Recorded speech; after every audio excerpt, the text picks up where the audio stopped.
A senhora é a única mulher, né, do conselho de administração. A senhora já tinha ouvido, falar, a respeito dessas denúncias de assédio sexual ou assédio moral? Porque o que ontem nós falávamos aqui, inclusive com alguns especialistas, e até advogados, muitas ações públicas de Pedro Guimarães podem ser consideradas assédios morais aos funcionários, como flexão de braço, que ele obrigava as pessoas a fazerem durante os eventos. A senhora já chegou a presenciar ou ouvir relatos de denúncias contra ele?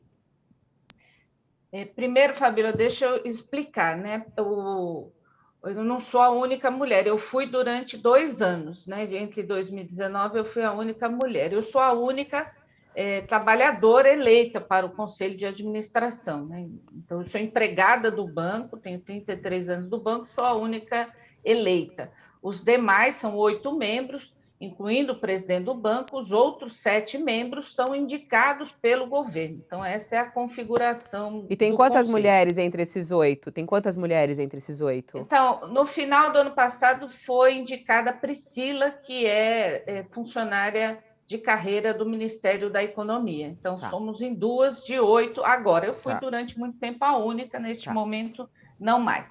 Bom, com relação às denúncias, primeiro, inclusive eu estava lendo minhas mensagens, muita gente pergunta o seguinte: eu estou no conselho, o conselho sabia dessas denúncias? Não, essas denúncias, em nenhum momento se chegou ao conselho de administração uma denúncia deste tipo grave contra o dirigente do banco.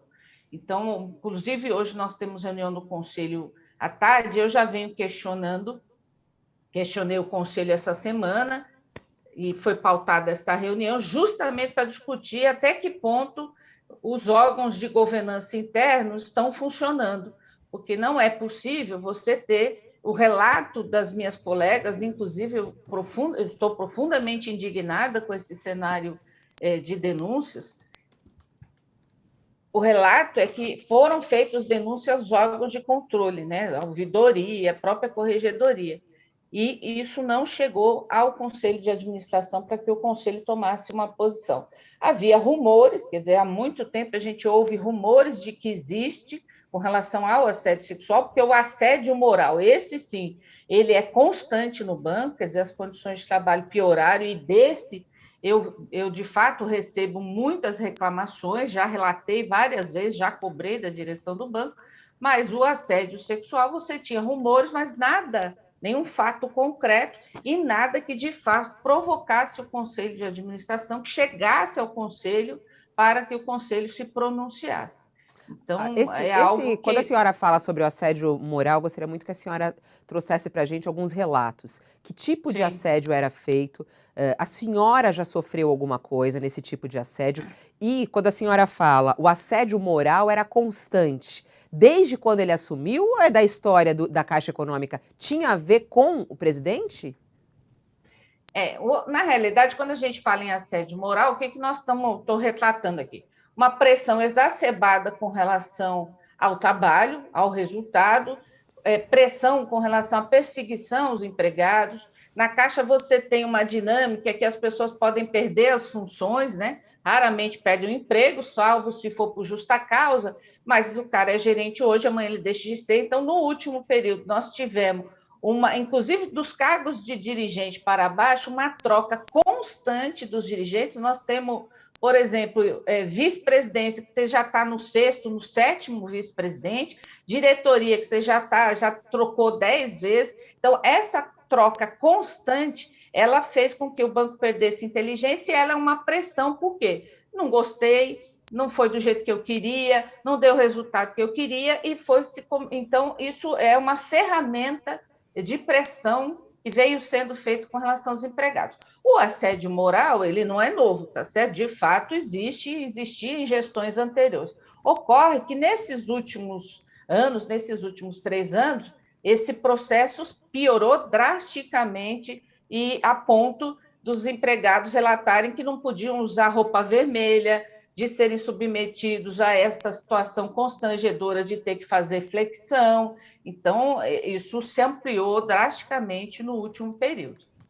Rita, causa uma certa estranheza que a Caixa Econômica, tendo admitido que já algumas denúncias de assédio sexual já tinham sido reportadas internamente na instituição, que isso esteja aos cuidados da corregedoria e não da ouvidoria, porque corregedoria faz correições, né? A ouvidoria pressupõe o recebimento de denúncias que protegem a identidade do denunciante, que preservam, de certa maneira, a pessoa que denuncia. A corregedoria ela é superior à ouvidoria na Caixa Econômica? Como é que funciona esse sistema de governança interna?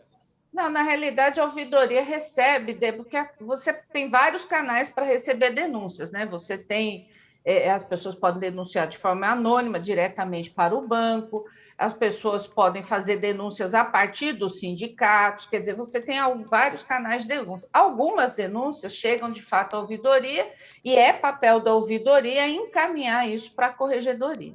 Quando eu falo ouvidoria, porque ela é o lugar de chegada ali, mas ela tem que E na encaminhar. corregedoria, o denunciante tem a sua identidade revelada ou não? Se ele quiser. Se ele quiser, ele pode fazer a denúncia de forma anônima, e o papel da corregedoria é ir atrás disso, comprovar ou não a veracidade, mas ele tem o direito de não tornar essa denúncia anônima. Você acha que pode ter havido corpo mole na apuração dessas denúncias de assédio sexual? Olha, alguma falha com certeza houve, porque se você se comprovar, primeiro, né, nós estamos falando sobre tese aqui, porque tudo isso precisa ser comprovado. As vítimas, e eu sempre digo o seguinte, quando uma mulher chega a denunciar assédio sexual, é porque o negócio é muito mais sério do que ela fala, né, porque as pessoas têm que se dispor, se expor, né, e ainda mais no ambiente de trabalho, de relação de poder. Então, mas em princípio nós estamos falando de tese. E a pergunta que eu fiz ontem, inclusive, encaminhei um documento questionando justamente isso. Primeiro, quero saber o seguinte: chegou as denúncias? Qual foi o encaminhamento dado? E por que essas denúncias não chegaram ao órgão de governança máximo, que é o Conselho de Administração? Então, hoje nós temos essa primeira reunião para discutir isso. Eu também estranhei o fato de que, no primeiro momento, a notícia do banco, né, oficial, era de que não havia um processo de denúncia de assédio. E ontem eu também fui surpreendida, viu? Porque eu também fiquei sabendo pela imprensa de que a corregedoria diz: não, nós recebemos casos de denúncias de assédio logo depois da saída aí do presidente da Caixa. Então, de fato, é algo a ser questionado, e eu, como conselheira, estou já questionando isso e espero que isso seja respondido. Agora, em caso de quebra justamente dessas regras de governança, aí o Conselho de Administração vai ter que tomar uma atitude no sentido de resolver isso, de coibir, de fazer uma apuração de responsabilidade.